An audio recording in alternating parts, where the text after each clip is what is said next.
बांग्लादेश में शुक्रवार की नमाज के बाद हिंदू समुदाय और मंदिरों पर हुए हमलों के बीच बांग्लादेशी मीडिया ने वॉइस ऑफ अमेरिका द्वारा किए गए एक सर्वे को प्रमुखता से साझा किया, जिसमें दावा किया गया है कि अल्पसंख्यक समूह मोहम्मद यूनुस के नेतृत्व वाली अंतरिम सरकार के तहत पहले से अधिक सुरक्षित महसूस कर रहे हैं। इस सर्वे के प्रचार के बावजूद ज़मीनी हकीकत इससे बहुत अलग है, जो कि अल्पसंख्यकों के खिलाफ बढ़ते हमलों और असुरक्षा के माहौल को स्पष्ट रूप से दर्शाता है। ये सर्वे अक्टूबर 2024 के अंत में किया गया था, जिसमें 1000 लोगों से उनकी राय ली गई थी। सर्वे में 64.1% लोगों ने माना कि वर्तमान सरकार, जो सेना समर्थित है और मोहम्मद यूनुस के नेतृत्व में काम कर रही है, शेख हसीना के शासन की तुलना में अल्पसंख्यकों को अधिक सुरक्षा प्रदान कर रही है। बांग्लादेश के प्रमुख मीडिया हाउस जैसे कि the daily star, Dhaka Tribune, Bangla news 24 और द बिजनेस स्टैंडर्ड ने इस सर्वे के नतीजों को प्रमुखता से प्रकाशित किया। हालांकि ये सर्वे परिणामों के बाद बांग्लादेश में जारी हिंसा और असुरक्षा की घटनाओं की सच्चाई से मेल नहीं खाता। सर्वे में 92.7% मुस्लिम रिस्पोंडेंट थे और यह सर्वे बांग्लादेशी मुस्लिम समुदाय की धारणा को अधिक दर्शाता है। हालांकि 15.3% ने माना कि स्थिति पहले से खराब हो गई है, जबकि 17.9% ने कहा कि इसमें कोई बदलाव नहीं आया है। दिलचस्प यह है कि मुसलमानों और गैर मुसलमानों के बीच सुरक्षा की धारणा में अंतर देखा गया। केवल 13.9% मुस्लिम रिस्पोंडेंट्स का मानना था कि यूनुस सरकार के तहत अल्पसंख्यकों की सुरक्षा में गिरावट आई है, जबकि 33.9% गैर मुसलमानों का मानना था कि स्थिति खराब हुई है।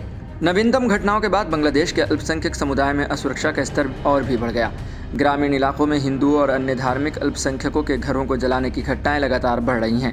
हिरेन पंडित, जो एक प्रोग्राम कोऑर्डिनेटर हैं, ने बताया कि हमारे गाँव में हमारे घरों को जलाया गया और हम अभी भी असुरक्षा के माहौल में जी रहे हैं। राजधानी ढाका में भी स्थिति बेहद गंभीर है। एक एनजीओ वर्कर जयती सरकार ने कहा, पहले मैं रात 11 बजे भी बिना किसी डर के घर लौट सकती थी, लेकिन अब रात 8 बजे भी मुझे असुरक्षित महसूस होता है।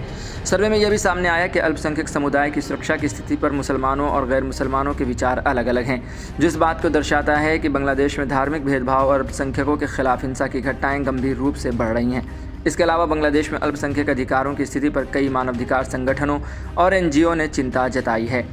ट्रांसपेरेंसी इंटरनेशनल बांग्लादेश (TIB) ने हाल ही में एक रिपोर्ट जारी की, जिसमें बांग्लादेश के अंतरिम सरकार के कार्यों और उनके द्वारा उठाए गए कदमों की आलोचना की गई। रिपोर्ट में यह भी कहा गया कि धार्मिक और जातीय अल्पसंख्यक समुदाय और हाशिए पर रहने वाले लोग मोहम्मद यूनुस की सरकार के पहले 100 दिनों में हिंसा और अन्य प्रकार की असुरक्षा का शिकार हुए हैं।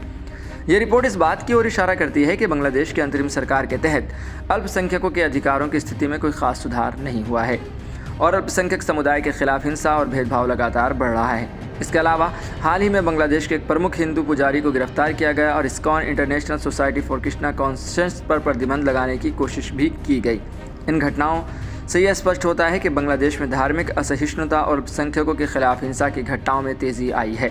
इस तरह जबकि Bangladeshi media voice of America के सर्वे को बढ़ावा दे रहा है, वास्तविकता यह है कि बांग्लादेश में अल्पसंख्यकों के खिलाफ असुरक्षा का माहौल लगातार बढ़ता जा रहा है और सरकार की नीतियां इस मुद्दे को सुलझाने में नाकाम साबित हो रही हैं।